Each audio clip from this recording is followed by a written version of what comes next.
ila subscribe lo ni chuan khonga im mi lo subscribe sak don nia chuan video te hi em pa in like le comment kha min lo pek sak don nia athei sam chuan comment hi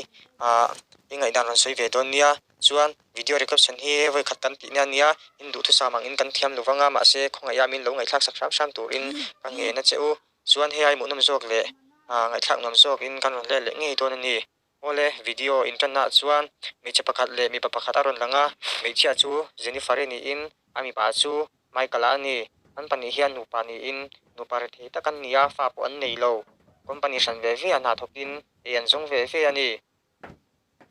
Jennifer chuan company a chuan CCTV in thil ala fu te en ding na thoka chutiam mo taka office a kalin CCTV in thil ala fu aom li om lo te a check lai chuan a pasal du tak Michael an hello tuat khonge iom karon hot osin ti in message saron thona Jennifer chuan hey ke po kaman trap to e karon hongal ang ti in a pasal duat tak Michael chu a reply ya Michael chuan ka omna a thona room a khan ron kar o ti in message chu anu chialia Jennifer chu man mo takin adu tak mai a pasal Michael omna lam chu apana chutia ani mu nuwa chuan elevator P4 in tia chuan an pan in an luta chutia an du lai chuan karen chu ron thim thutin elevator chunga chuan an tang ta tir mai enge thleng zer don ti hi chutia radio an tan nuwa po chu adan tur an hriat lo chuan Michael chuan tu emo ko ma yang atia Jennifer chuan tu nang zan rei tu ate chuan tu nge om tu ang le ti hian kan tang anga hnak tu ka kan chuak thele ma yang chu atia ma se ani an ngai dan chu ani lo khop mai tu na an tan na hi siam that tura an lo da ania ma se an ni nu pa chuan an lim luata an lo she lo ani ome Michael chuan chuana tur song in chung lam te hi aban sok soka ma se chuana tur chu amu mai lo chutia om na ngai chuan ngai dan nei in Jennifer chu apua i khan Jennifer bula chuan an te in namla an chuak thei mai anga tia ma se Jennifer mai chia no lo tuk chuan tha phasri alo nga lo deuh nge ni an chuak thei talova Michael chu thinrimin engang mai chia nge moi ni le atia Jennifer chu thinrim thutin a ve khangla nga thoklo wang shima min soi chu le a tho sa ei ve ni kha tia Michael chuan a ho e mai chutia in nia runga tin an chuana tur min min puilo nge ti in chuana tur dang an tab le a Jennifer chuan oi katu in hal lu tu atia Michael chuan hei tu chu alaw man lom ti in anu pui du tak mai Jennifer chu tu ya pe a an lim dun le khop mai an lim na hian rei dai takang mo Jennifer chu me chia ti taka hun zan te rei nuwa chuan a ril te lo tram le a pasal Michael bula chuan tarira tram le to atia Michael chuan kan ta na mun atang khia tang nge chu kan la ngutang le tu na hian shom ti em in kan ta nga atia Michael chu a be dung ang reng to khop mai anin ton dan te ngai to in a soi chuak zo zota Jennifer chu thinrim thutin zonga i soi tur hria to lo chuan ka khachi makro ti in anin hial chun zom le a ma se nu pa lim takan hnia wangin rei chu in hial lovin hilchin chiana turte an siama ronna dang nei le in Jennifer chuan kan lem te hi in sia sakila tu nge ziak thiam ti la in Michael chuan ngoi lok te lem zia thiam na tur hei khat kala kenga lom ti in biar chu apor suaka a in zui ta a chuan an lem te chu in zia sakin Michael chuan an pui du tak Jennifer lem chu thate win a zia saka ma se Jennifer chuan lem zia thiam lo nge ni Michael lem chu thalu tuk lo khana zia saka Michael chuan a lema mu in a thinrima hetiang zong lem kan hi leinem ke te chu I pasal lom kan hi ti in anin fiam nui le bok le a Jennifer chuan al te thala te ang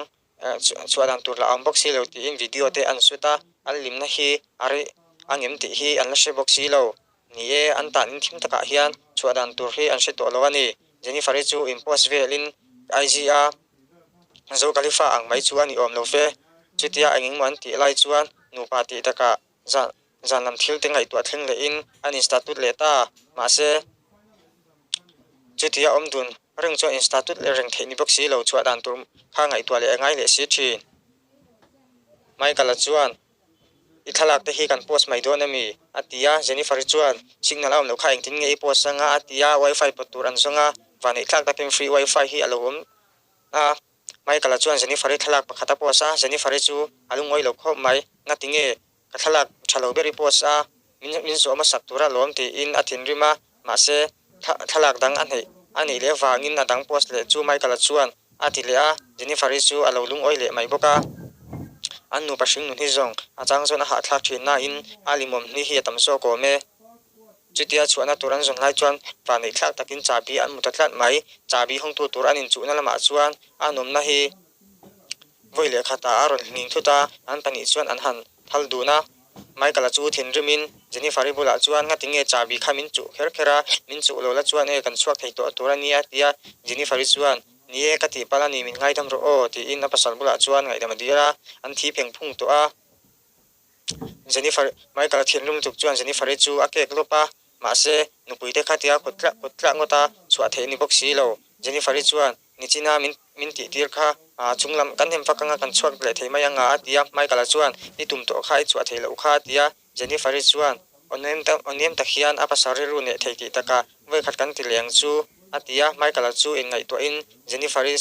thu soi wang chuan a thin rim le a ma se thin rim hian on jian nei lo ti sia in a to nan Jennifer thu soi chu a pompui le ta a Jennifer chu chunglama chuan langkai le in van nei thlak takin Jennifer chu a chuak thei ta engtin takom zelang mo an chuak an ta na chunga tangin an chuak thei takang mo Jennifer chu a chuanu chuan Michael chu pat chuak tu lovin Michael chu a thin rim to khop mai fuck you ati khoma ma se Michael pu atop pa a be nuwa chuan a chuak thei don ta tia Jennifer chuan aron chuak anga min ron soi sa sepang tia lo wangin Michael chu a tlo thalia an pani chuan an tan in thim taka chuan an tlale ta Michael chu engtin tak thin rimang mo nge anupui chunga chuan a thin rim ngam lo le ang Jennifer chu ron hal chuakin anom na thim tak chu ti en tumin abula paper te chu la khomin me yeng chu siam atuma atuma nge chuan me yeng chu siam theita ma se Michael chuan zongi ngatinge me ya le siama me khu wangin kan thi pha thei ti shelo mi atia Jennifer chuan he me hi akang kai selanga kan omna hi akang chivekanga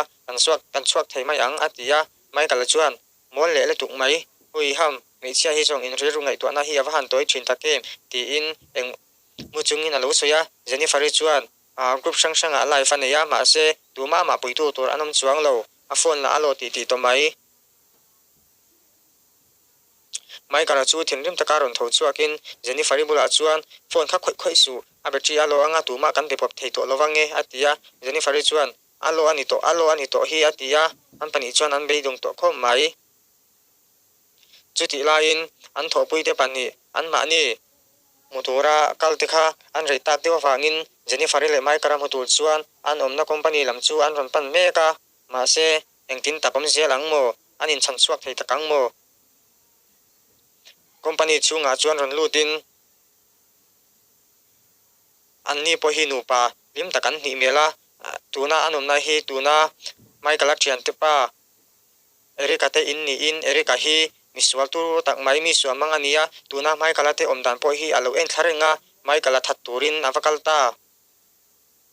chutia kongka a hon lai tak chuan Michael chu ron chuak tutin miswal pa nin chuan an imbe ta chiama Jennifer chu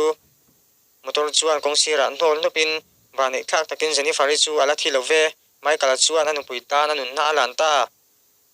chuti la in an thopui turte ron thlengin police anga in thuam ma se police ni lo police lem chang pakhat an ron muwa cho police pa chuan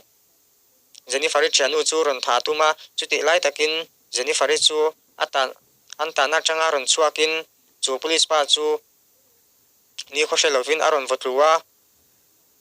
vani thak takin anin chan theita chele ma se apasal du tak Michael chu a chan chuak theita lovani Jennifer chu hlau takin motora chuan apeta tuna video hi emi jong hi ania nexa chuan hei ngai nom zok le mu nom zokin kan ron kil le ang in zawai chunga lom thu ka soye utui mang tha ve kule